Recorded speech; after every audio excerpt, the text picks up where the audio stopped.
Nesse momento, uma fala de dois líderes internacionais depois de uma reunião. O presidente americano Donald Trump e o premier israelense Benjamin Netanyahu. O que está sendo dito nesse momento é a possibilidade de um acordo de paz, a criação de um conselho para a mediação dessa paz no conflito no enclave palestino. A gente vai ouvir agora o que diz o premier israelense Benjamin Netanyahu na tradução simultânea do editor internacional da Band News TV, João Vieira.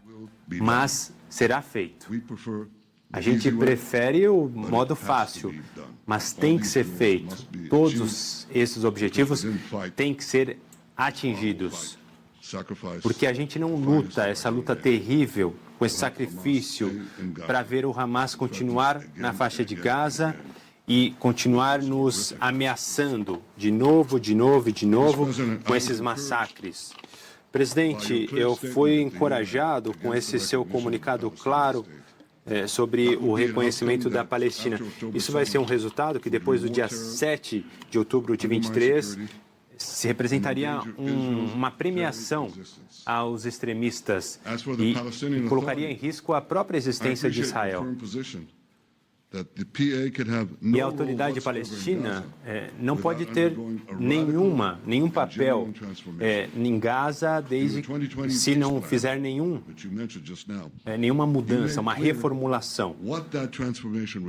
E aí, o que essa transformação requer?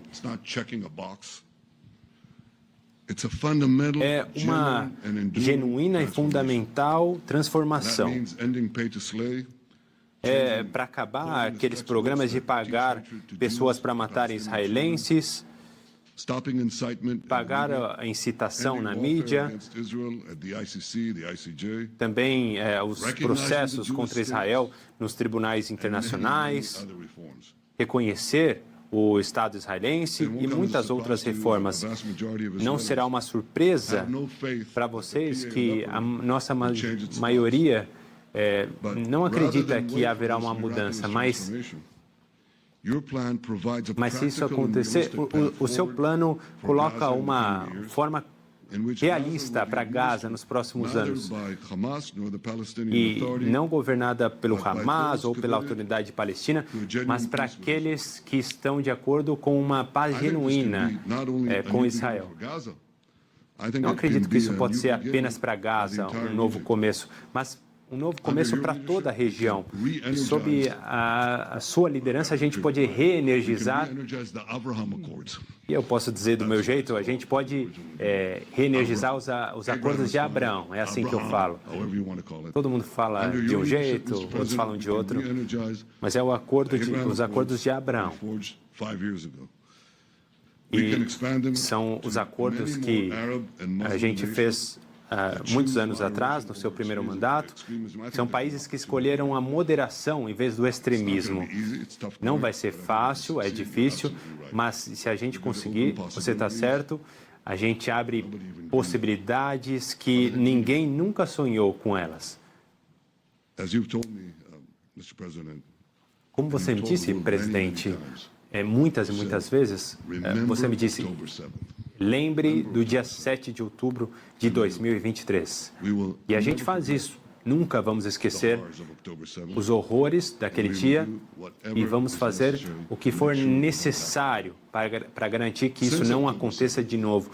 E desde aquele dia, os inimigos de Israel aprenderam uma verdade difícil. Aqueles que nos atacarem vão pagar um preço alto, mas aqueles que... A gente está ouvindo o premier israelense Benjamin Netanyahu fazendo esse anúncio agora ao lado de Donald Trump do que pode ser o rascunho, uma possibilidade de um acordo de paz no enclave palestino. Mais cedo, Donald Trump estava falando, ele falou primeiro, e alguns pontos importantes foram abordados, como possibilidade de anistia a integrantes do Hamas e a saída desses integrantes do grupo terrorista por passagens seguras. Segundo o presidente Donald Trump, presidente dos Estados Unidos, os túneis que funcionam em Israel e que fazem com que a infraestrutura do grupo terrorista Hamas, os túneis que funcionam em Gaza e que são parte dessa infraestrutura do grupo terrorista seriam destruídos por completo.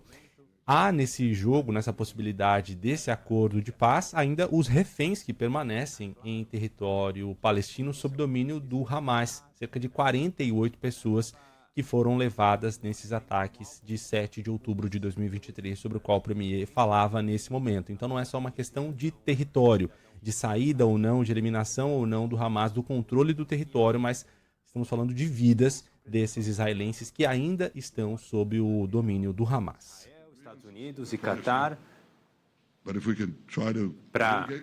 para mitigar os problemas que existem, e isso seria, se for possível, né, colocar isso em prática, vai ser ótimo para todo mundo. E muitas pessoas trabalharam nisso. Quero agradecê-lo, presidente. A história já mostrou que, sob a sua liderança, Israel e os Estados Unidos podem mudar o Oriente Médio. E esse plano vai fazer novamente isso e, em breve, tirar o Hamas de lá, libertar os reféns, levar a um futuro mais próspero para as pessoas, para os povos da nossa região. Muito obrigado, presidente. Que Deus abençoe os Estados Unidos, que Deus abençoe Israel, que Deus abençoe a aliança indispensável entre nossos países. Como dizemos em hebraico.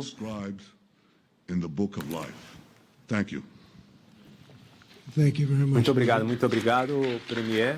É aplaudido agora o Premier Benjamin Netanyahu e alguns dedos se levantam por ali, parecem ser jornalistas querendo fazer perguntas. Enquanto esperamos a assinatura desses acordos, acho que não é muito apropriado para responder a perguntas. Sei que alguns democratas estão esperando aqui para manter nosso governo, né, o nosso país aberto, não paralisar o governo, e eles vão ter que fazer alguma coisa que tem sido, algumas coisas ruins têm sido feitas para o nosso país, vamos ter que mudar isso. Mas eu acho, primeiro-ministro, eu acho que enquanto a gente estava esperando a assinatura desses acordos, esperando as aprovações de diferentes países, a gente deveria responder a perguntas ou não? Talvez de algum repórter amigável de Israel?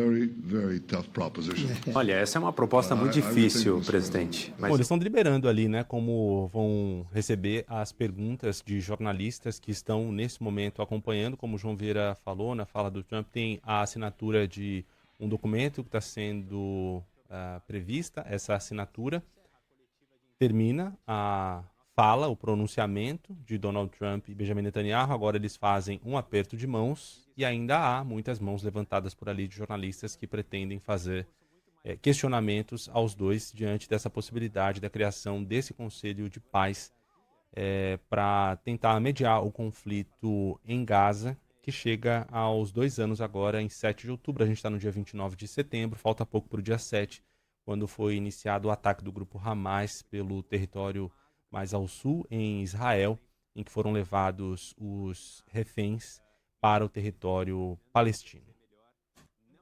Um esboço de um acordo de paz, ainda não negociado com o Hamas, já acordado, portanto, com Israel, um conselho que seria criado para gerir ali a região da faixa de Gaza, esse conselho que seria presidido por Donald Trump e também teria aí a participação de outros países. Não ficou muito delimitado, nem explicado exatamente qual a participação real de Israel e a partir de quando seria feito a passagem de comando, como seria essa anistia a membros do Hamas que aceitariam, portanto, entregar as armas e poderiam ir para outros países. Que países seriam esses que aceitariam, portanto, esses integrantes do grupo terrorista?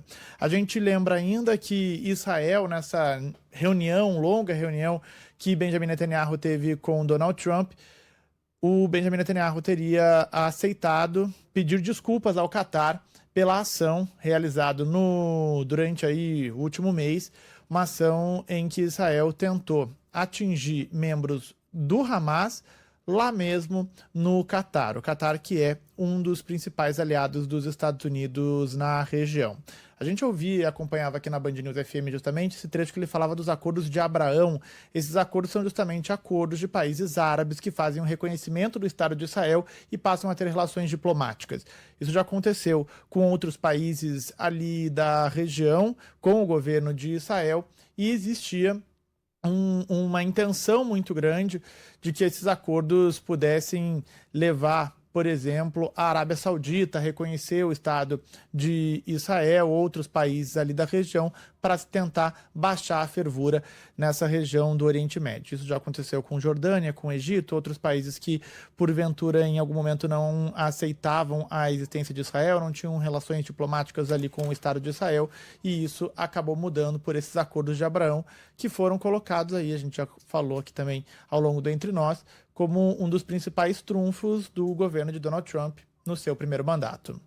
Bom, seria o plano, se ele fosse colocado em prática, né? O cessar-fogo aconteceria logo depois do que o Hamas, por exemplo, o Hamas de fato aceitasse entrar nesse plano, e aí os prisioneiros que Israel tem sob seu domínio seriam libertados, e na sequência a expectativa de que sejam liberados também os reféns que estão sob domínio do Hamas. E essa troca incluiria também os restos mortais. Isso já aconteceu em outros momentos, né? Sobretudo por parte do Hamas, que libertou, que devolveu restos mortais de vítimas levadas.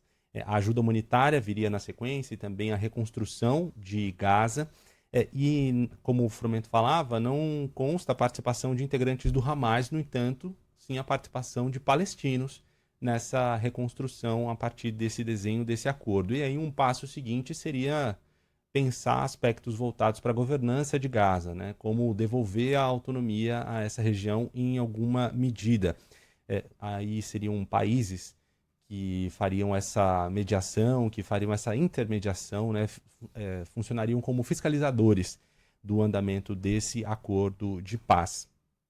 E um outro ponto muito importante, que parece ser bastante atraente ao Hamas, seria essa possibilidade de anistia ao grupo terrorista, com a saída desses integrantes do grupo terrorista do país para outras regiões de forma segura, e não uma possibilidade de condenação por alguns crimes.